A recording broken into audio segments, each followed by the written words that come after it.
No último sábado, o ministro do Supremo, Alexandre de Moraes, afirmou no Congresso Brasileiro de Magistrados que a internet deu voz aos imbecis. Disse que as milícias digitais atuam para fazer com que a população duvide da mídia tradicional, como se essa mídia fosse uma espécie de porta-voz da verdade, que a gente sabe que não é. Ele disse ainda que, como não dá para atacar o povo, começa a atacar os instrumentos que garantem a democracia. Mais uma vez, a gente vê a visão preconceituosa e deformada desse ministro, que acusa, investiga e julga pessoas por crimes que não estão contemplados na nossa Constituição e se acha o porta-voz da democracia brasileira.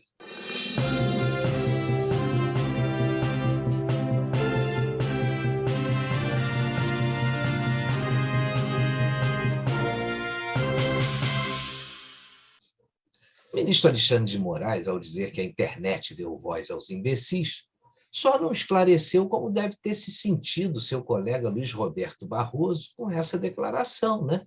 Já que ele tem presença constante na internet, fazendo declarações políticas, se intitulando representante do bem e acusando o presidente da República de ser o representante do mal. Será que era esse tipo de imbecil ao qual o ministro estava se referindo? Mas o que é ser imbecil?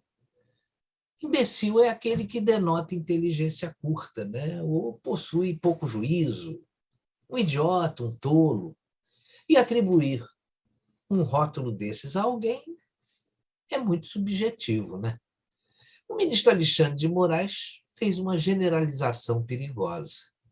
Quem é ele para achar que aqueles que emitem sua opinião, muitas delas contrárias ao que ele pensa, se enquadram nessa categoria? Ao emitir uma opinião que é garantida pela Constituição, eu posso considerar imbecil quem diz uma sandice dessas.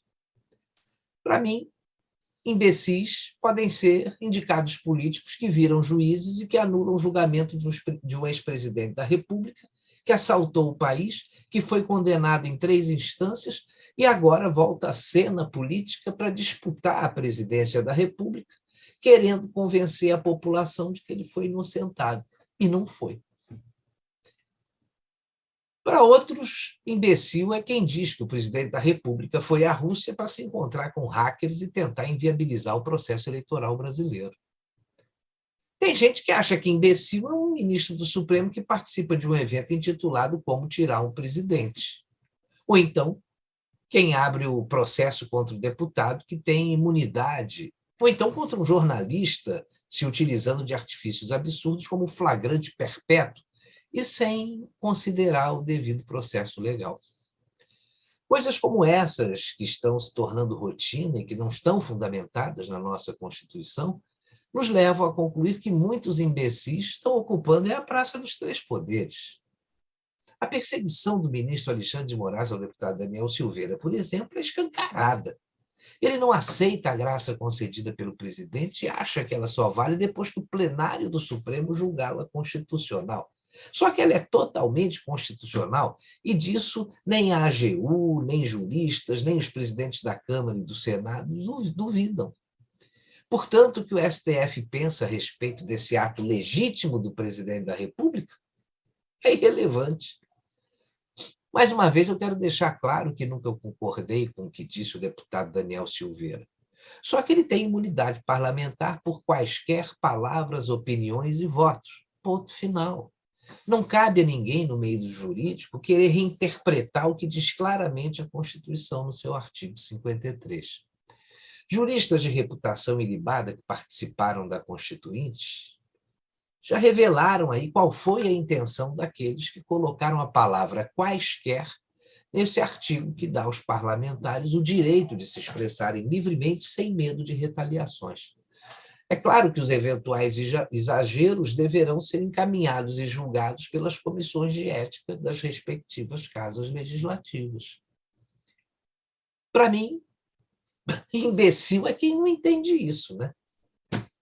Outro perseguido por esse ministro é o presidente da República, que, pela Constituição, não pode ser investigado durante o mandato, e que agora, diante de tantos absurdos, ajuizou uma ação contra o ministro Alexandre de Moraes. Nessa ação, o presidente cita supostos ataques à democracia, desrespeito à Constituição e desprezo aos direitos e garantias fundamentais. A ação também relata injustificada investigação naquele inquérito famoso das fake news, quer pelo exagero de prazo, quer pela ausência de fato ilícito, e por não permitir que a defesa tenha acesso aos autos. Afirma ainda que o inquérito das fake news não respeita o contraditório, porque decreta contra investigados medidas não previstas no Código de Processo Penal, contrariando inclusive o Marco Civil da Internet. Essa ação do presidente Bolsonaro ainda ressalta que, mesmo após a Polícia Federal ter concluído que o presidente da República não cometeu o crime em sua live, aquela live sobre as urnas eletrônicas, né, o ministro Alexandre de Moraes insiste em mantê-lo como investigado.